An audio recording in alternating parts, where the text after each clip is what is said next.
Muitas graças por esta invitação. Para mim é uma honra sempre que posso partilhar esta película com o mundo. Para mim é uma alegria muito grande, porque estas mulheres, elas existem há mais de 2000 anos, o que é muito tempo, e têm um trabalho dentro da cultura japonesa muito distinto da imagem da mulher, a geisha.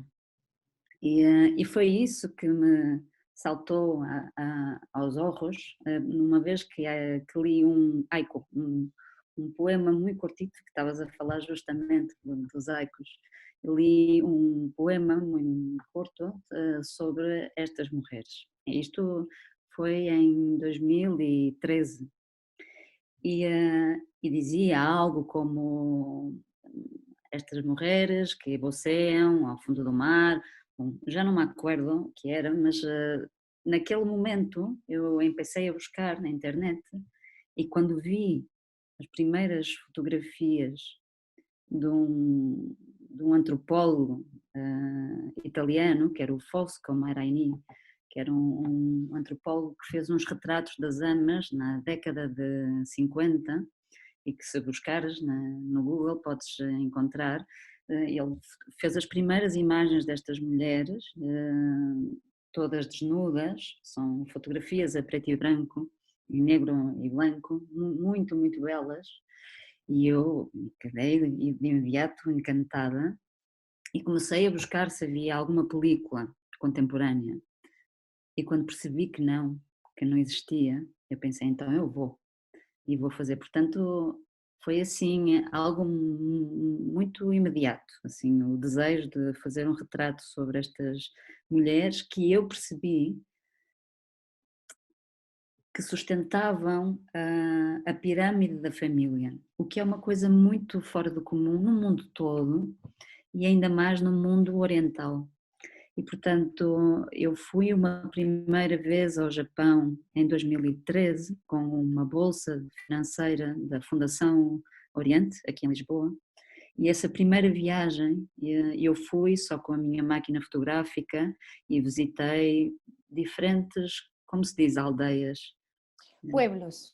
diferentes pueblos, muito chiquititos, onde estas mulheres buceavam todos os dias durante o verano, e passei este período durante um mês só a correr fotografias.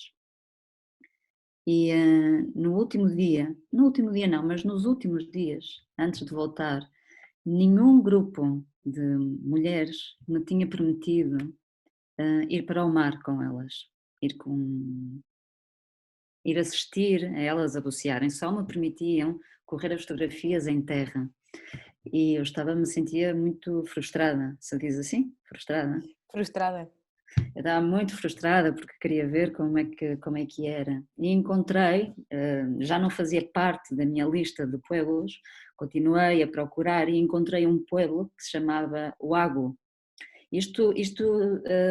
A situação é perto entre Osaka e Tóquio, assim, na zona costeira.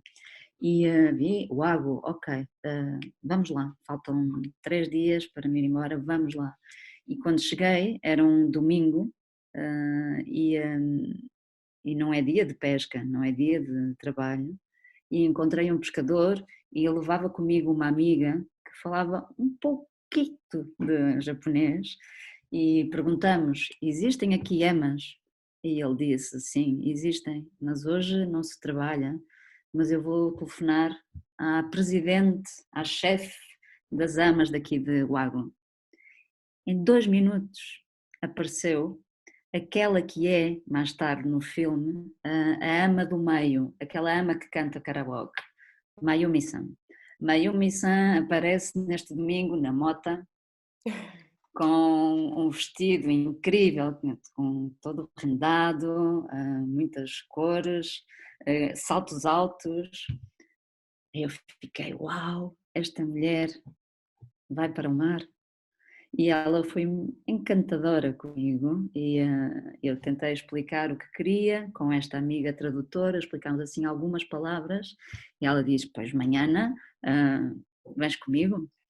E quando cheguei nesse dia, o barco dela é o barco onde mais tarde fiz o filme e onde existiam mais 7 ou 8 mulheres a trabalhar. E senti uma coisa que se sente para todos aqueles que hacem cine, que é algo misterioso. Eu senti de imediato, olhei para a imagem do barco e para estas mulheres, que olhavam também elas para mim e eu para elas, e neste encontro de miradas, eu percebi, é aqui que eu vou filmar.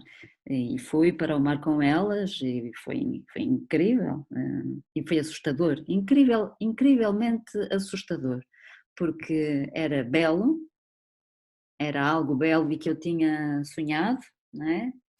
Tive vários meses a sonhar, mas era muito perigoso, porque elas mergulhavam, desapareciam durante muito tempo e estavam sozinhas, espalhadas no mar. Não é? Elas não buceavam todas juntas, estavam todas separadas. Não é? O barco ia, largava uma, outra, outra, outra, e, e a mim assustou-me muito porque havia uma mulher que também entra no filme, que é a terceira personagem, que já tinha quase 80 anos. E eu fiquei, aquela podia ser a minha abuela, hein? Eu fiquei, como é que é possível? Então foi algo entre a beleza e o perigo e que é muito representativo daquilo que as mulheres têm que ser na vida para ter independência. São belas por natureza, como os homens também são, como todos os seres, mas porque se permitem a ser frágeis e ao mesmo tempo têm que enfrentar os perigos da natureza, que, enfim, e ainda mais do mar, não é? Abaixo da linha da água, nós não sabemos o que passa, é um mistério. Não é? E, bom, foi assim que tudo começou e depois quando regressei a Portugal tinha muitas fotografias. Eu normalmente quando estou a preparar uma película eu fotografo muito os lugares, as pessoas e percebi que mais do que um filme eu tinha diferentes caminhos a explorar. Um livro de fotografia, uma exposição de fotografia e enquanto buscava financiamento para a película, fui fazendo estes projetos distintos e depois sim, aconteceu o filme.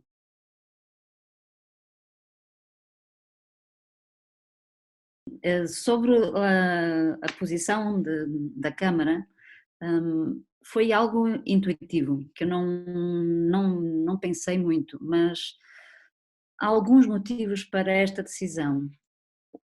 Primeiro, a equipe era muito pequena, éramos 3 pessoas, e aqui vou ver a Maria João, éramos 3 pessoas, eu, Cláudia, ela é diretora, Takashi Sugimoto, é o diretor de sonido, e Aya Koretsky, que ela é diretora de cine, mas estava haciendo la tradução. O que ocorria é que eu nunca comunicava diretamente com as amas.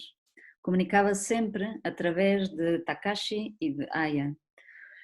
Isto implicava que eu fosse uma figura um pouco presente, mas distante das amas.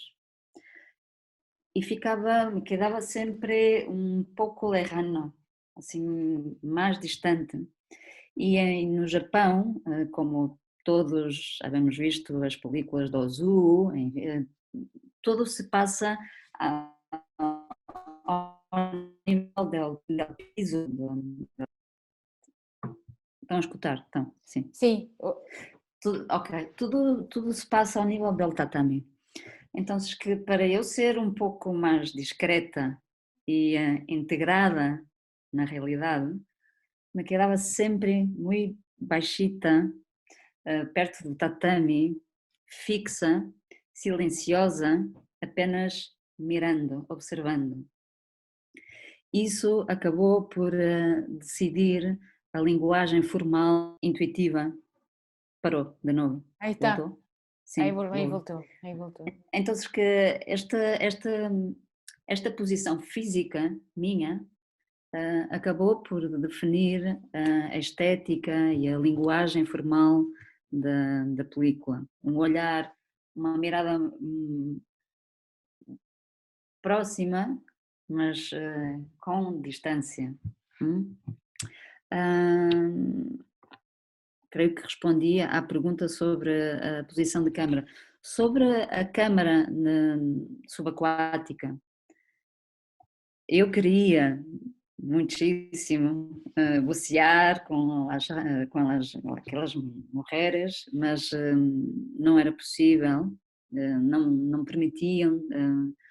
O capitão, se diz capitão, capitão do barco, sim, o capitão não permitia e então invitamos um cameraman de imagens subaquáticas e foi uma relação muito interessante porque eu não conseguia ver, ter acesso às imagens que ele estava a fazer debaixo d'água. Portanto, ele buceava, fazia-se o trabalho e volvia, e à noite, em casa, mirávamos juntos e conversávamos, falávamos um pouco do que poderia ser no dia seguinte. Então foi um processo de confiança que para mim, que estou habituada, acostumada a ser toda a fotografia das minhas películas por mim foi um processo de grande aprendizagem e de confiança muito grande, muito grande. E foi também uma surpresa. Todos os dias, quando volvíamos a casa e ele mostrava o que havia visto, uau, que incrível! Ainda é mais incrível do que havia imaginado. Então foi um processo de encantamento. Toda a película, e eu creio que é isso que acontece ao final, é uma película de encantamento, porque para mim foi um encantamento a Cela. Eu sentia-me como uma chica eu não sei, de 10 anos, 11 anos, 12 anos, encantada com algo que nunca havia visto e isso eu creio que está na mirada da película, um certo encantamento quase infantil e de deslumbramento por uma realidade que parece um sonho. Bom, porque eu também sou alguém que vive na Europa, Ocidente, com uma cultura, e a Maria João falava disso, de Portugal ser tão distinto da cultura japonesa.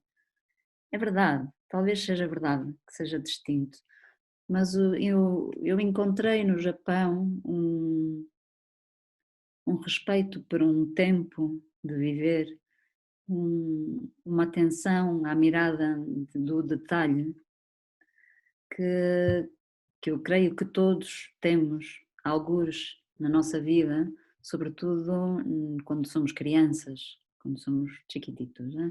E na primeira vez que eu pisei no Japão, que eu entrei no Japão, eu senti essa ligação com um tempo interior que não tem, que não é europeu, que não é ocidental, que é algo humano, que eu acho, que eu creio que vamos todos perdendo ao longo da vida e que o Japão, sobretudo nos pueblos mais pequenos, há um respeito muito grande pelo tempo, pela escuta, que é muito bonito e que eu encontrei nas amas.